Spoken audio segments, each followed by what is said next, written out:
뜨거운 여름, 시원한 바람과 같은 하나님 말씀으로 행복한 시간 되십시오. 할렐루야. 2024년 7월 22일 매일 말씀 묵상 시작하겠습니다. 함께 묵상할 말씀은 열왕기하 14장 26절에서 27절 말씀입니다. 이는 여호와께서 이스라엘에 고난심하여 매인자도 없고 노인자도 없고 이스라엘을 도울 자도 없음을 보셨고 여호와께서 또 이스라엘 이름을 도말하여 천하에 없이 하겠다고도 아니하셨으므로 여호와의 아들 여로보암의 손에서 구원하심이 어떠더라. 아멘. 요즘 청년을 N4 세대라고 합니다. N4 세대라는 말은 삶이 어렵거나 상황이 어렵고 그래서 모든 것들을 정말 많은 것들을 포기한 세대를 일컫는 말입니다.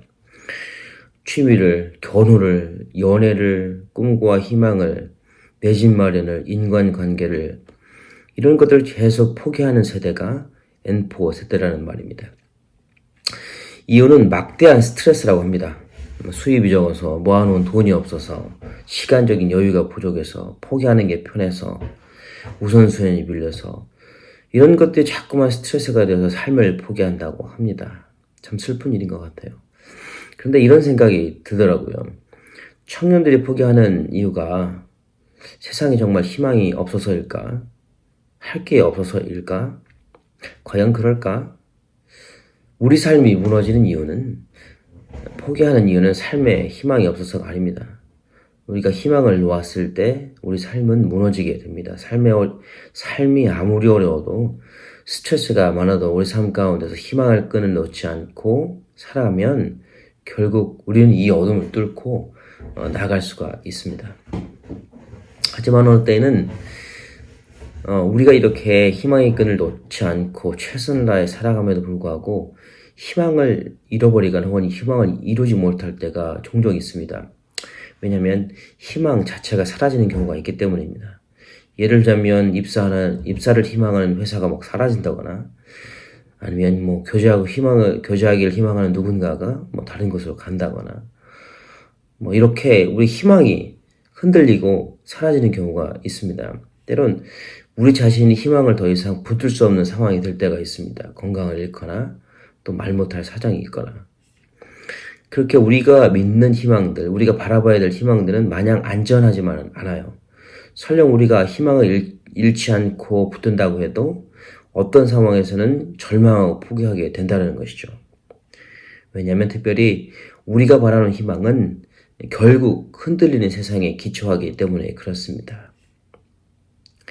이런 흔들리는 세상에 기초한 것들을 바라보다 보면 그리고 그것이 희망이 되다 보면 결국 우리는 희망을 이루지도 못하고 그 희망이 사라지고 희망이 완전하지 않기 때문에 그렇습니다.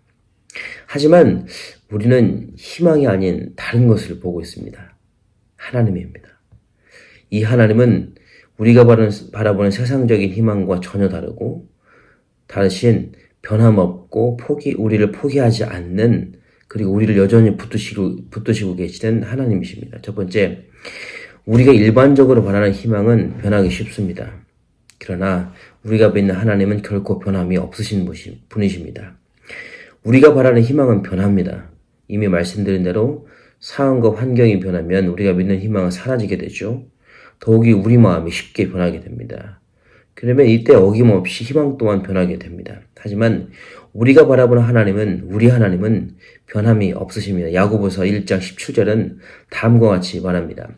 각양 좋은 은사와 온전한 선물이 다 위로부터 빛들의 아버지께로서 내려오나니 그는 변함도 없으시고 회전하는 그림자도 없으시리라. 하나님은 각종 좋은 은사와 온전한 선물을 우리에게 주시는 분이십니다. 다른 말로 하면 각종 희망을 우리에게 주시는 하나님이십니다. 그런데 야고보서에 따르면 이 하나님은 회전하는 그림자도 없으신 분이라고 합니다. 희망을 주시는 하나님은 결코 변함없이 우리에게 희망이 되시고 희망을 주시는 하나님이십니다. 그렇기에 변하지 않는 하나님을 신뢰할 만한 것이죠. 더욱이 하나님을 신뢰할 때 변하지 않는 희망으로 우리 삶을 채울 수가 있습니다. 둘째, 우리가 바라는 희망은 우리가 붙드는 게 전부입니다. 반면 우리가 믿는 하나님은 우리를 포기하지 않고 우리를 붙들어 주시는 하나님이십니다. 사실 우리가 바라는 희망은 우리가 붙드는 게 전부입니다. 우리가 붙들지 않으면 우리 희망은 언제든지 떠나가게 되어 있습니다. 우리가 붙들려는 희망은 결코 우리를 붙잡거나 기다려주지 않습니다. 하지만 우리가 믿는 하나님은 우리가 붙드는 것과 상관없이 우리를 여전히 붙들어주신 하나님이십니다. 그리고 하나님은 우리를 붙들 때 포기하지 않으신다는 것이죠. 그렇게 설령 우리가 하나님을 붙들지 못하는 상황이 되어도 하나님은 우리를 떠나지 않습니다. 하나님은 어떤 상황에서도 여전히 우리를 붙들어 주십니다. 그렇게 우리가 믿는 하나님은 신뢰할 만한 것이죠. 특별히 우리를 구원하심에 있어서 우리 하나님은 변함이 없으시고 포기하지도 않고 붙들어 주시는 하나님이십니다. 이 하나님은 당신의 구원을 이루시는 하나님이십니다. 우리를 선택하셨고 사랑하시기 때문에 그렇습니다. 우리의 상황과 상관없이 하나님은 우리를 여전히 변함없이 붙드시고 그리고 우리의 구원을 이루어 주시는 우리의 아버지 하나님이십니다. 오늘 본문 또한 변함없이 포기하지 않고 구원하신 하나님을 보여주십니다. 통일왕국 시대에는 이스라엘이 단 하나의 나라로 존재했었습니다. 그러나 솔로몬의 사후 두 나라로 나누어지게 되죠. 남유다와 북이스라엘. 오늘 나오는 이스라엘은 북이스라엘을 의미합니다. 하지만 북이스라엘은 2018년간 존속하는 가운데 안타깝게도 선한 왕이 한 명도 없었습니다. 오늘 본문에 나오는 여로보암, 정확히 말하자면 여로보암 2세 또한 여호와 보시기엔 악한 왕이었습니다. 더욱이 악한 왕들의 영향을 받았던 이스라엘 또한 대대로 하나님을 대적해서 우상을 섬겼던 나라입니다. 그렇게 상식적으로 생각해보면 이스라엘은 하나님께 버림받고 잊어버림이 되어야 합니다. 그런데 하나님은 이런 이스라엘을 보셨다고 합니다. 특별히 오늘 본문처럼 고난이 심함을 보셨다고 합니다. 그리고 여로보암을 통해서 이스라엘을 구원하십니다. 하나님은 당신을 배반하고 우상을 섬겼던 이스라엘의 고난을 보셨습니다. 그리고 당신이 보시기에 악한 왕이었던 여로보암 2세를 통해 악한 길을 걸었던 이스라엘을 구원하셨습니다. 상식적으로는 좀 이해가 되지 않습니다. 하지만 하나님의 구원은 그런 것 같습니다. 언제나 우리의 상식과 예상을 뛰어넘는 것 같습니다. 우리가 생각하기에는 선하고 좋은 사람들이 구원받아야 하는 건 당연합니다. 악한 사람들은 언제든지 멸망해도 아쉬울 것이 없다고 우리는 생각할 수 있습니다. 하지만 하나님은 우리 눈에 보시기에 구원받아서 안 될 사람조차도 구원하십니다. 왜냐하면 구원의 주권은 하나님에게 있기 때문에 그렇습니다. 분명한 것은 하나님은 우리가 보는 것과는 관계없이 구원을 결정하시고 구원을 이루신다는 것입니다. 하나님의 구원의 대상은 하나님께서는 구원의 대상을 선택하시고 사랑하십니다. 그리고 하나님의 선택은 즉 부르심에는 후회함이 없다고 성경은 말합니다.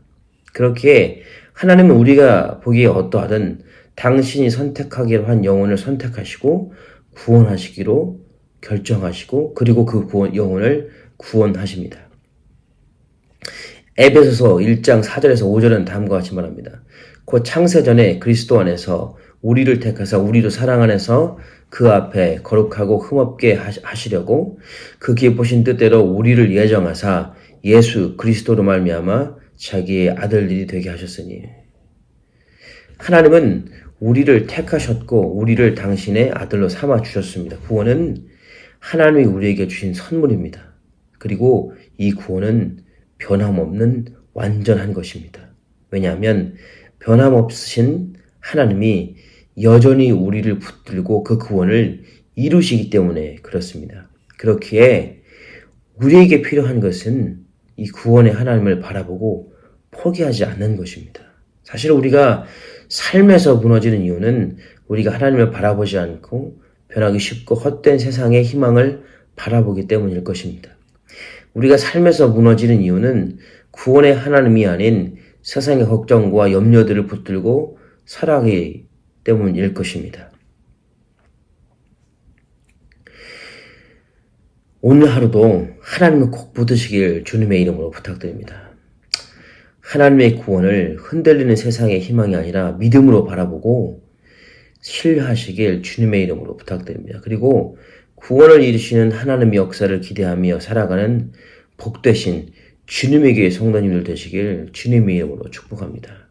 로마서 8장 38절에 39절을 읽어드리므로 오늘 말씀 묵상 마치겠습니다. 내가 확신하노니 사망이나 생명이나 천사자들이나 권세자들이나 현재일이나 장래일이나 능력이나 높음이나 기품이나 다른 아무 피조물이라도 우리를 우리 주 예수 그리스도 안에 있는 하나님의 사랑에서 끊을 수 없으리라. 아멘. 하나님 감사합니다. 좋으신 하나님을 찬양합니다. 하나님,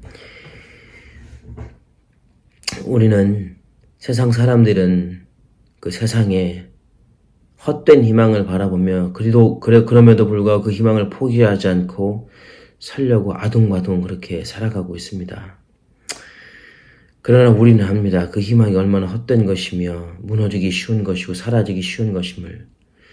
그렇게 우리는 우리를 택하시고 사랑하시는 변함없으신 그리고 여전히 우리의 구원을 이루시는 하나님을 바라봅니다. 오늘도 믿음의 눈으로 하나님을 바라보기를 소망합니다. 세상이 아니라 헛된 소망이 아니라 하나님을, 변함없는 하나님을, 변함없이 우리를 사랑하시는 하나님을, 여전히 변함없이 우리의 구원을 이루시는 하나님을 바라봄으로 말미암아서 그 구원이 주신 하나님이 주신 기쁨으로 확신으로 우리 삶이 온전히 채워지게 하여 주옵소서. 감사합니다. 예수님의 이름으로 기도했습니다. 아멘. 이 시간 함께 기도하기를 원합니다. 먼저는 하나님께서 허락하신 여러 가지 감사의 제목으로 기도하기를 원합니다. 가정, 교회, 생업, 학업, 건강 등 그리고 여러 가지 삶의 기회를 허락하신 하나님께 감사하며 기도하기를 원합니다. 두 번째로는 한 주간 예수의 흔적 있는 삶을 살도록 기도하기를 원합니다. 모든 삶의 터전에서 나의 말과 행위를 통해 그리스도가 드러날 수 있도록 기도해 주십시오.